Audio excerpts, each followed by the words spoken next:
அனைவருக்கும் வணக்கம். தமிழ் கேஎஸ்ஆர் சேனலில் பல பதிவுகள் தொடர்ந்து பார்த்துட்ருக்கோம். அதில் பயனுள்ள பதிவுகள் தான் உங்களுக்கு கொடுக்கப்பட்டிருக்கு. இன்று கொடுக்கப்பட்ட பகுதி அனைவருக்கும் பயன்படக்கூடிய நினைவாற்றலை பெருக்கும் முறைகள். அதில் மாணவர்களுக்கு, கல்லூரி மாணவர்கள், பள்ளி மாணவர்கள் மற்ற அனைவருக்குமே இந்த நினைவாற்றல் மிக இன்றியமையாதது. எதை பார்த்தாலும் ஞாபகம் இல்லை, மறந்து விட்டது என்று சொல்கின்றோம். அந்த ஞாபக மறதியை மறந்து நினைவாற்றலை பெருக்குவதற்கு என்ன வழிமுறைகள் என்று அதை பெருக்கும் முறைகள் பற்றி ஒரு 4-5 பதிவில் உங்களுக்கு கொடுக்க போகிறேன். அந்த பதிவை ஒவ்வொரு பதிவாக பாருங்கள். நினைவாற்றலுக்கு உதவுபவை புலன்களும் உறுப்புகளும் நரம்புகளாகும். புலன்கள், ஐம்புலன்கள், ஐம்பொறிகள் மெய், வாய், கண், மூக்கு, செவி என்று சொல்கிறோம். அந்த ஐம்பொறிகளால் உணரக்கூடிய உணர்வுகள் தான் புலன்கள் என்று சொல்லும். இவற்றில் ஒன்றுக்கு மேற்பட்டவை நமக்கு திறனுடன் அமைந்திருக்கலாம். அவற்றை நாம் நன்கு பயன்படுத்தி கொள்ள தவறக்கூடாது.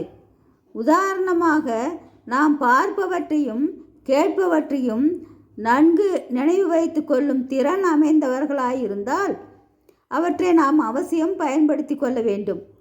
ஒரு பாடலை பாடம் செய்ய வேண்டுமாயின் அதனை நன்கு பார்க்க வேண்டும். பாடலை அல்லது பாடங்களை அதனை அப்படியே மனதில் படம் பிடிக்க முயல வேண்டும். அதன் பின் அதனை உரத்த படித்து செவி வழியாக மனதில் பதிக்க வேண்டும். நமக்கு இருக்கும் இரு திறன்களையும் நன்கு பயன்படுத்தினால் அந்த பாடலை எளிதாக பாடம் செய்துவிட முடியும். பாடம் செய்தனால் மனப்பாடம் செய்துவிடவும். இவ்வாறு தான் மற்ற திறன்களை பெற்றிருப்பவர்களும் செய்ய வேண்டும். ஒருவருக்கு மனிதர்களின் முகங்களை நினைவு வைத்து கொள்வது கடினமாயிருந்தது. அவருக்கு பார்வை திறன் பலவீனமாயிருந்தாலும் பரிசத்திறனாக ஒருவரை தொட்டு உணரக்கூடிய அந்த உணர்வு திறன்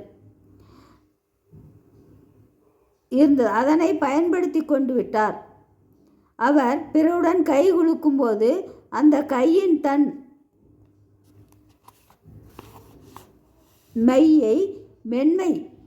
மென்மையை நன்கு நினைவு வைத்து கொள்வார்.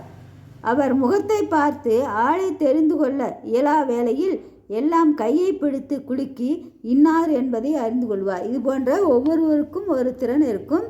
அந்த திறன்களை பயன்படுத்தி கொள்ள வேண்டும். இது மனப்பாடம் செய்வதற்குரிய ஒரு நினைவாற்றலை பெருக்குவதற்குரிய ஒரு வழிமுறையை பகுதி 1. அடுத்து பகுதி 2 பார்ப்போம். நன்றி, வணக்கம், வாழ்க வளமுடன்.